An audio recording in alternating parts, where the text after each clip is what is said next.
जी काही पदयात्रा आहे मला देखील यायचं आहे, मी येऊ का? आणि तेव्हाच मला त्यांनी सांगितलं, आदित्यजी तुम्ही आता येऊ नका. प्रत्येक शिवसैनिक, प्रत्येक महिला आघाडीची जी काही आपली यंत्रणा आहे ती कामी लागणार आहे.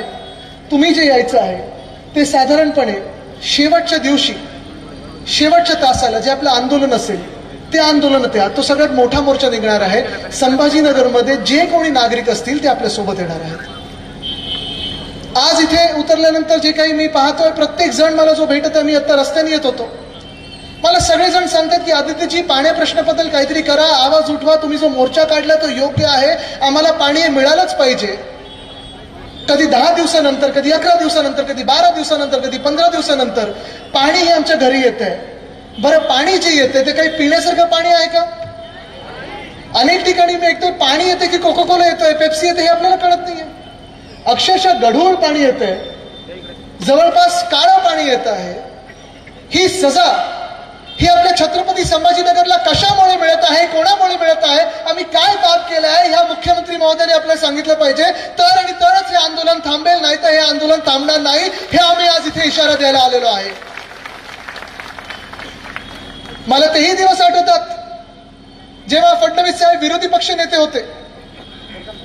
इथे मला वाटतं ह्याच रस्त्यावर त्यांनी आंदोलन केलं होतं आणि काय भाषण केलं होतं, तुमसे गिला नाही, हे ते काय काय सांगत होते ना. किती यादी टाकल्या, इथून येण्यासाठी बंदी, तिथून येण्यासाठी बंदी. आता तुम्हाला सांगतो बिलकुल आमचं सरकार आलं की बिलकुल पाणी देऊ. फडणवीस साहेब, ओरडून चालत नाही, काम करायला लागतं, ते काम करून दाखवायला लागतं. ती धमक उद्धव बाळासाहेब ठाकरेंमध्ये होती, ती तुमच्यात असेल तर काम करून दाखवा, या शहराला पाणी देऊन दाखवा.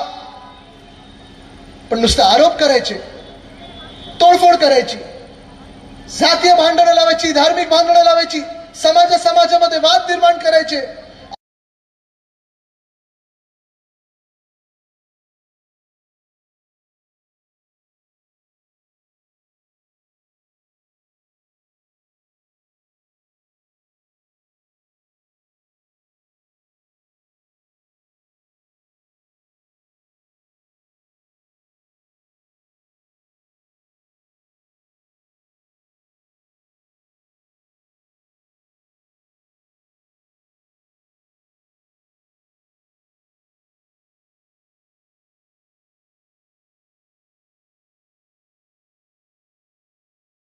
पास क्या है, मी तना सांगत है, मेरे पास महाराष्ट्र की जनता है, वो मेरे साथ है.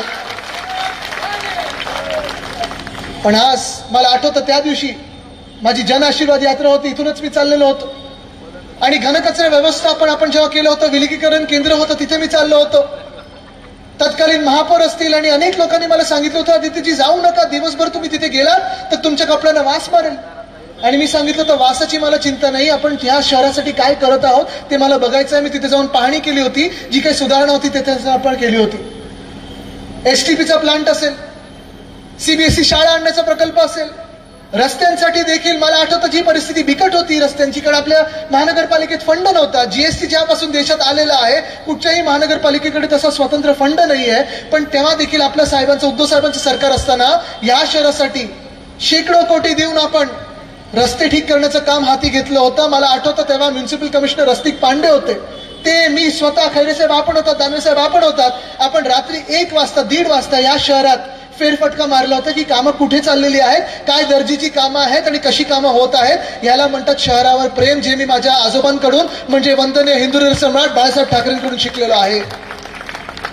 नुसतं आरोप नाही केलेत, कामं केलेली आहेत. होय, मी मंत्री असताना अजंठा एलोरासाठी असेल 100 कोटी मी मंजूर करून दिले होते, कारण ह्या शहरामध्ये आपल्याला पर्यटन वाढवायचं होतं. पर्यटन नुसतं महाराष्ट्रातून नाही, नुसतं देशातून नाही, तर जगभरातून खेचून आणायचं होतं, कारण जगात छत्रपती संभाजीनगर नाव हे मला न्यायचं होतं.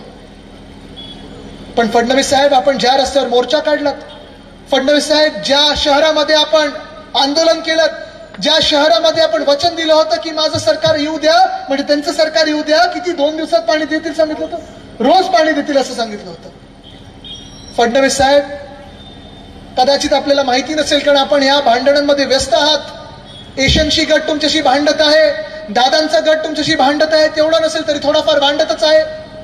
पालकमंत्री कोण होणार, मुंबईमध्ये मंत्र्यांच्या बंगल्यांमधून कोणाचा बंगला कोणाला मिळणार, चांगल्या गाड्या नवीन मंत्र्यांना मिळत आहेत की नाही, प्रोटेक्शन कोणाला आहे, Z+ कोणाला आहे, रुबाब कोणाचं जास्ती आहे. फडणवीस साहेब, मला माहिती आहे तुम्हाला ह्याच्यात व्यस्त ठेवलेलं आहे, पण थोडं त्याच्यातून लक्ष बाहेर काढा आणि या महाराष्ट्राच्या जनतेकडे द्या लक्ष.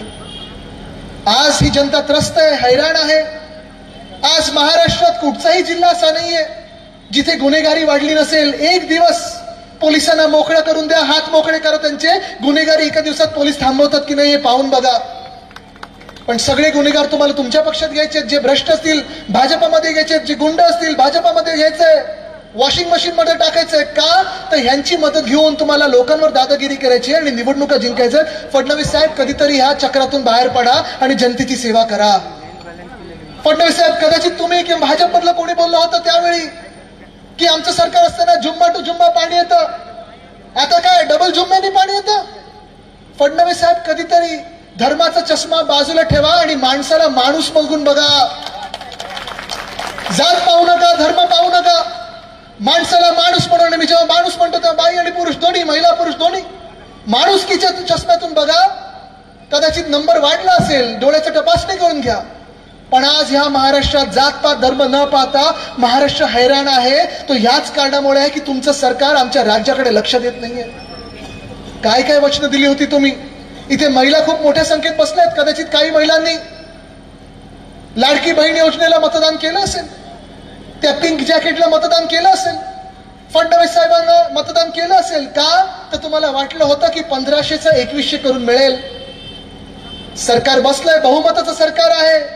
असं बहुमत कदाचित गेल्या 15-20 वर्षात कोणी पाहिलं नसेल असं सरकार बसलंय. मी आज इकडच्या सगळ्या महिलांना विचारत आहे, लाडकी बहीण योजना ही यशस्वीरित्या चालवत आहेत की नाही सरकार? काय चालवत आहेत ते जगभरात सांगतात आम्ही चालवत आहेत. 33 देशांनी नोंद घेतली हो. 2100 तर झाले ना. काय सांगते तुम्ही? खोटं बोलू नका ताई, 2100 झाले. ज्योतिताई काय सांगतात? ते खोटं बोलतात की खरं बोलतात? अहो, मला तर सांगितलं होतं 2100 रुपये झाले. किती मिळतात? 500. जी महिलांची यादी होती आधी ती पण कमी केली. लाखोच्या संख्येने महिला कमी केलेल्या आहेत. लाडक्या बहिणींनी आता विचार करायचा आहे की हे जे 3 म्हणजे 1 मुख्यमंत्री आणि 2 उपमुख्यमंत्री राखी बांधायला इथे येतात ना सगळे, त्या राख्यांचं झालं काय? राख रांगोळी केली ह्या महाराष्ट्राची. राखी बांधून महिलांची राख रांगोळी करणारे हे पहिले असे भाऊ असतील. खोटं बोलणारे हे पहिले भाऊ असतील. महिलांना संरक्षण न देणारे हे पहिले भाऊ असतील. हे नक्की भाऊ आहेत की भाऊ खाणारे आहेत? भाव खाणारे तर तुम्ही विचार करायचा आहे. पण परिस्थिती अशी झालेली आहे.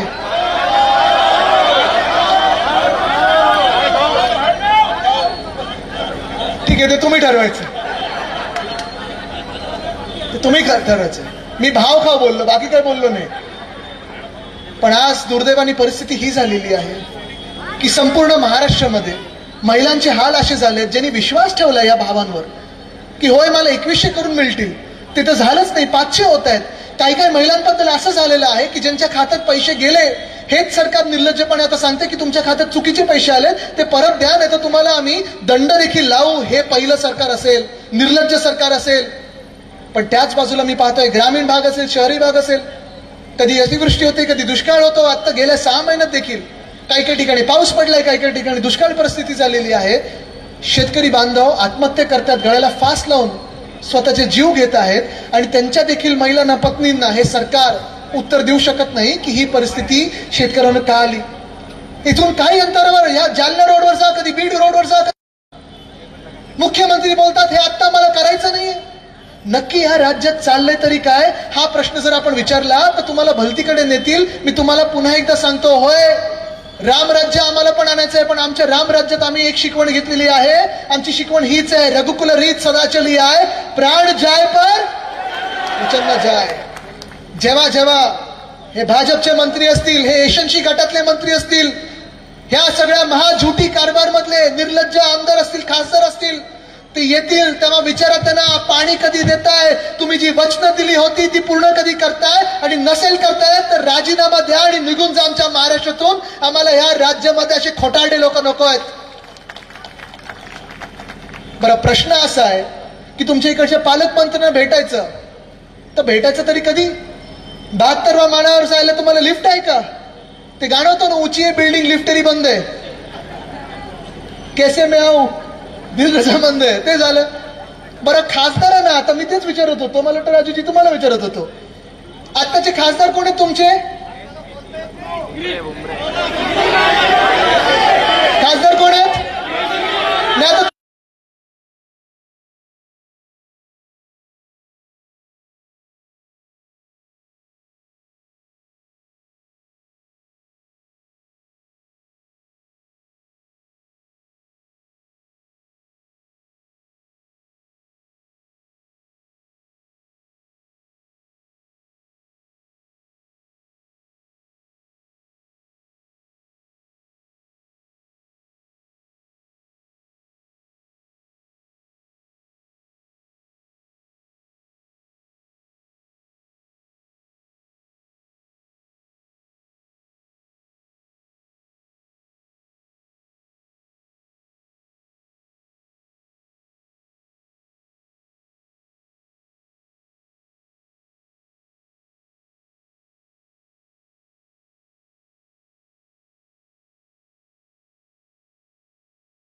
आता हे शहर फार महत्वाचं आहे. हेच शहर म्हणजे छत्रपती संभाजीनगर ऐतिहासिक आहे, पर्यटनासाठी महत्वाचं आहे, उद्योगासाठी महत्वाचं आहे. सुभाष देसाई साहेब जेव्हा उद्योग मंत्री होते, पालकमंत्री होते, तेव्हा इथेच बाजूला काही किलोमीटरच्या अंतरावर ऑरिक सिटी बांधली आहे. जगभरात आम्ही जेव्हा मंत्री म्हणून जायचो तेव्हा अभिमानाने सांगायचो, जर महाराष्ट्रात कुठे यायचं असेल तर ह्या ऑरिक सिटीमध्ये या, छत्रपती संभाजीनगर मध्ये या. आमचे पाणी नसेल तर तुमचं धर्म नसेल तर समाज नसेल तर जात, ह्याच्यातच आपल्याला व्यस्त ठेवलेलं आहे. कारण हे जे पैसे खात आहेत हे तुम्ही पाहू नाहीत, बघू नाहीत, म्हणून आपल्या डोळ्यावर झापड लावलेली आहे. आज तुम्ही मला उत्तर द्यायचे आहे, जेव्हा आपण हा मोर्चा गेले 11 वर्ष केंद्रात सरकारमध्ये आहे, हीच भाजपा आपले 2.5 वर्षाचा काळ आणि त्याच्यात देखील कोविडचा काळ बाजूला ठेवला तर 10 वर्ष या महाराष्ट्रात सरकारमध्ये आहे. हीच भाजपा निर्लज्जपणे आपल्या सोबत महानगरपालिकेमध्ये होती आणि हीच भाजपा आपल्या सोबत गेले 25 वर्ष जेव्हा यांची एखादी सरकार नव्हतं तेव्हा सरकार आणि त्याचे राज्य सरकारचे जे काही फायदे होते ते उचलायला आपल्या सोबत होती. आज आपल्या अंगावर येते. तुम्ही विचार करा, आपल्या महाराष्ट्राबद्दल या भाजपच्या मनात राग केवढा आहे. एक शहर आहे छत्रपती संभाजीनगर, एक शहर आहे, त्या शहराला पाणी पुरवठा का नाही होऊ शकत? 3 दिवस आड असेल, 2 दिवस आड असेल. या महाराष्ट्रामध्ये दुष्काळाची जी परिस्थिती उद्भवलेली आहे, ग्रामीण भागात जसं दुष्काळ जाहीर होतो तसं एक तर ह्या शहरामध्ये दुष्काळ जाहीर करा, नाहीतर लबाडो. पालिका आयुक्त देखील काय करणार? ठीक आहे, आम्ही निवेदन देऊ, आम्हाला सांगतील लवकरात लवकर आम्ही हा प्रश्न मार्गी लावू. पण आज मी जनतेला विनंती करत आहे, मी जसं नेहमी सांगतो की तुर्तास इथे थांबतो, असं थांबणार नाहीये. कारण हा प्रश्न जोपर्यंत आपण मार्गी लावत नाही तोपर्यंत आपण थांबायचं नाही. आज आपल्याला पक्का ठरवायचं. तयार आहात? तयार आहात? तयार असाल तर मला वज्रमुठ करून दाखवा की तयार आहोत आम्ही. ही ताकद आहे, ही ताकद येणारा प्रत्येक लबाड जो असेल या सरकारमधला त्याला ताकद दाखवल्याशिवाय थांबणार नाही. धन्यवाद. जय हिंद, जय महाराष्ट्र, वंदे मातरम. राष्ट्रगीतानंतर ही सभा संपेल. आधी महिलांना जाऊ द्यावं. राष्ट्रगीत सामुदायिक राष्ट्रगीत घेऊ आपण. जनगण मन अधिना चल जलधि तरंग, तव शुभ नामे जागे, तव शुभ आशीष मागे, गाये तव जय गाता. जनगण मंगलदायक जय हे भारत भाग्य विधाता. जय हे जय हे जय हे जय जय जय जय हे. भारत माता की, भारत माता की. कृपया महिला